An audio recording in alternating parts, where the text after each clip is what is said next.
glir iawn iawn. Mae'n amser cicio y ceidwadwyr allan o rym. Yr her bob tro i Blaid Cymru mewn ymgyrch fel hyn ydy cael ei chlywed dros y ddwy brif blaid sy'n cystadlu i ffurfio llywodraeth, ond roedd ei neges yn gwbl glir heddiw. Y neges clir ydy bod Cymru'n haeddu llais cry. Mae Cymru yn mynnu tecwch ac yn anffodus dros yr un o'r pleidiau mawr yn hyn oed cydnabod bodoliaeth Cymru pan mae'n dod i ymgyrch fel hyn.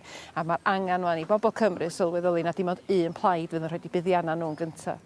Mae Plaid Cymru wedi bod yn gweithio gyda llafur y mae Caerdydd ar ôl i arweinwyr y pleidiau ar y pryd arwyddo cytundeb cydweithio 2 flynedd a hanner yn ôl. Na ni. Gret. Ond dath Plaid Cymru a'r cytundeb hwnnw i ben yn gynnar bythefnos yn ôl yn sgil y ffrau dros y rhoddion dadleuol i ymgyrch arweinyddiaeth ffôn gething. Ydych chi'n cydnabod bod yna densiwn achos i chi'n ceisio beirniadu llafur ar yr un llaw, ond i chi hefyd wedi bod yn gweithio gyda llafur y mae Caerdydd am 2 flynedd a hanner? Gwrthblaid ydy Plaid Cymru yn Senedd Cymru. Dwi'n arweinydd gwrthblaid sydd wedi dal Fôn Gething i gyfri yn gadarn iawn yn yn amser i fel arweinydd.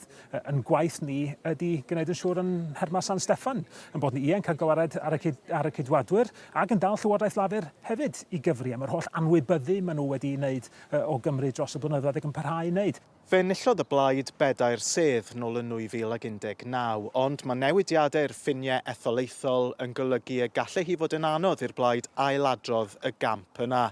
Mae hi'n gobeithio ennill Ceredigion Preseli, Dwyfor Meirionydd, Caerfyrddin a'i phrif sedd darged, Ynys Môn. Yr her fwyau i Blaid Genedlaetholgar mewn etholiad y gwladwriaethol ydy bod nhw'n cystadlu ac yn fwy cystadleuol ar lefel rhanbarthol. Felly maen nhw yn anochel yn mynd i gael llai o sylw yn enwedig mewn cyd-destun Prydeinig lle mae yna bwyslais ar y 2 brif blaid.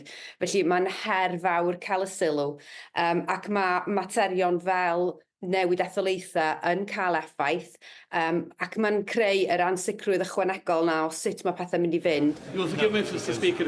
Wrth i Senedd San Steffan gael ei diddymu heddiw ar gyfer yr etholiad, daw gyrfa seneddol un o wleidyddion Plaid Cymru i ben.